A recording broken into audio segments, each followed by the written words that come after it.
Hi friends, welcome back to our channel Dwaraka tech Telugu. మనకి iQOO నుంచి ఒక గుడ్ న్యూస్ అయితే వచ్చిందనమాట. త్వరలో వీళ్ళు ఐక్యూ G10R మొబైల్ అయితే లాంచ్ అయిపోతున్నారు. ఇది మనకి కమింగ్ సూన్ అని పడింది. బట్ ఈ మొబైల్ ఎప్పుడు లాంచ్ అవుతుందని కన్ఫర్మ్ తెలియదు. మనకి ఇవ్వడానికి సంబంధించిన కొన్ని రియల్ స్పెక్స్ అయితే బయటపడాయి. ఇవి మనం తెలుసుకుందాం. మీరు చేయాల్సిన పని ఏం లేదు, వీడియో స్కిప్ చేద్దండి.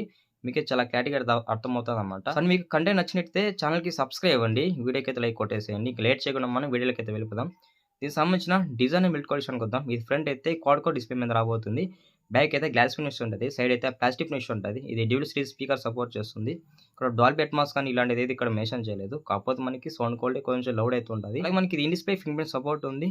ఇంకా డ్యూరబిలిటీ అయితే మనకి ఇది IP65 సపోర్ట్ చేస్తుంది అనమాట. యాక్చువల్గా ఇక్కడ IP60 నుంచి ఉండే చాలా బాగుండేది. ఇది మనకి MIL STD 8 సర్టిఫైడ్ పోయింది అనమాట.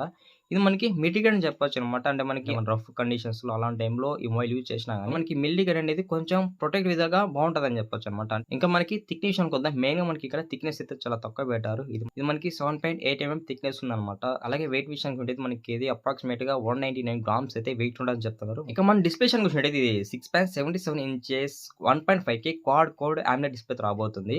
అలాగే మనకి 120 Hz అయితే రీఫ్రెష్ పెట్టారని చెప్పొచ్చు. ఇక్కడికి H.10 సపోర్ట్ ఉంది. అలాగే అప్రాక్సిమేట్ గా 5000 nits వరకు పీక్ బ్రైట్నెస్ లెవెల్స్ ఉన్నాయన్నమాట. ఇక్కడ మనకి బ్రైట్నెస్ కూడా అయితే చాలా ఎక్కువ ఉందని చెప్పవచ్చు. మేజర్ గా ఇండోర్ కానీ అవుట్డోర్ కానీ మనకి బ్రైట్నెస్ లెవెల్స్ అనేటివి చాలా బాగుంటాయి. ఇంకా మనకి ఇది వివో డిస్ప్లే కాబట్టి చెప్పనవసరం లేదు. వైడ్ వన్ ఎల్లో సపోర్ట్ ఉంది. OTT ప్లాట్ఫామ్ అంతా కూడా ఫుల్ హెచ్డీ చూడొచ్చు అనమాట. డిస్ప్లే ప్రొటెక్షన్ కి వీళ్ళు డైమండ్ షీల్డ్ గ్లాస్ ప్రొటెక్షన్ అయితే యూజ్ చేస్తారు. చాలా బెస్ట్ ప్రొటెక్షన్ అనమాట. ఇంకా నెక్స్ట్ మనం మాట్లాడుకోవాల్సింది ప్రాసెసర్. ఇక్కడ స్నాప్డ్రాగన్ 7 Gen 3 ప్రాసెసర్ అయితే యూజ్ చేస్తారనమాట. చాలా బెస్ట్ ప్రాసెసర్ అని చెప్పవచ్చు ఈ సెగ్మెంట్ లో. అలాగే ఇది 4 బిల్ట్-ఇన్ ప్రాసెసర్. LPDDR5X ఉండొచ్చు, లేకపోతే 4X ఉండొచ్చు. అలాగే UFS 4.0 రాబోతుంది అనమాట. BGM almost 120 FPS 90 FPS handle చేసిన ఛాన్స్ ఉందన్నమాట. Android 15 రాబోతుంది. అలాగే ఫన్ టచ్ OS 15 రాబోతుంది అనమాట. యాక్చువల్ మనకి ఫన్ టచ్ అనేది జస్ట్ మన ఇండియాలోని, మనం చైనా కానీ లేకపోతే అమెరికా ఆ వేరియంట్ చూసినట్టయితే మనకి ఆర్జన్ OS తో వచ్చేస్తుంది. బట్ మన ఇండియాకి వచ్చే మాదిరికి ఫన్ టచ్ అయితే వస్తుందని చెప్పొచ్చు. మనం ఏ ఫీచర్స్ విషయానికి వద్దాం. ఇందులో ఏ ఫీచర్స్ కూడా అయితే చాలా బాగున్నాయి. AI రేజర్, AI 14 పెయింట్, అలాగే AI స్క్రీన్ రికగ్నిషన్, ఈ టైప్ ఏ ఫీచర్స్ ఇందులో పెట్టారనమాట. కెమెరా ఇది మనకి డ్యూయల్ క్యామ్ సెటప్ ఉంది. ఒక ఫ్లాష్ ఉంది. మనకి ఫ్లాష్ రింగ్ సర్కిల్ వచ్చిందని చెప్పొచ్చు. ఇక్కడ మెయిన్ కెమెరా చూడైతే 15 ఇచ్చారు. ఇది సోనీ IMX 882 సెన్సర్ మీద రాబోతుంది. యాక్చువల్గా ఈ సెన్సర్ బెటర్ అని చెప్పొచ్చు. చాలా మొబైల్స్లో ఆల్మోస్ట్ ఈ సోనీ సెన్సర్ అయితే యూజ్ చేస్తున్నాడు. ఎందుకు యూజ్ చేస్తున్నాడంటే ఫొటోస్లో మంచిగా పర్ఫామ్ చేస్తుంది అనుకుంటున్నా. అలాగే మనకి మెయిన్ కెమెరా యూజ్ చేసుకొని maximum 4K 30 FPS video record చేసుకోవచ్చు. మెయిన్ కెమెరాలో OS కూడా సపోర్ట్ ఉంది.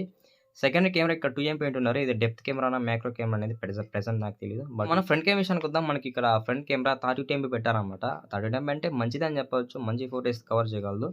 అందులో మనకి ఇది వివో కెమెరాస్ కాబట్టి ఇమేజ్ ప్రాసెసింగ్ అండ్ మనకి ఇమేజ్ స్టెబిలైజేషన్ కూడా చాలా బాగుంటుంది అనమాట.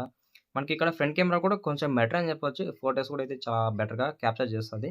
ఫ్రంట్ కెమెరా కూడా మనకి 4K వీడియో సపోర్ట్ చేస్తుంది అనమాట. మనం మాట్లాడుకోవాల్సిన బ్యాటరీ ఇక్కడ ఇదే పెద్ద హైలైట్ ఫీచర్. ఇది 7300 mAh బ్యాటరీ రాబోతుంది. చాలా బిగ్గెస్ట్ బ్యాటరీ అని చెప్పొచ్చు ఈ మొబైల్లో.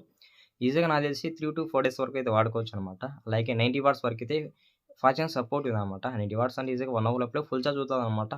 అంటే నా ఎక్స్పెక్టేషన్ హాఫ్ అన్ అవర్ పైన అని చెప్పవచ్చు. మనకి ఇక్కడ బ్యాటరీ టైప్ సిలికాన్ అయితే చెప్తున్నారు అనమాట. సిలికాన్ బ్యాటరీ అంటే మనకి బ్యాటరీ బ్యాకప్ కూడా చాలా బాగుంటుంది. బైపాస్ ఛార్జింగ్ సపోర్ట్ ఉంది. యాక్చువల్గా ఈ ఫీచర్ వల్ల చాలా అడ్వాంటేజ్ వచ్చింది అనమాట. ఇంకా ఫైనల్గా ఈ మొబైల్ సంబంధించిన అన్ని స్పెక్స్ అయితే ఆల్మోస్ట్ అయితే నేను క్లియర్ చేస్తాను. ఈ మొబైల్ ప్లస్ పాయింట్స్ మీరు మాట్లాడుకున్నట్టయితే ప్లస్ అయితే చాలా ఉన్నాయని చెప్పొచ్చు.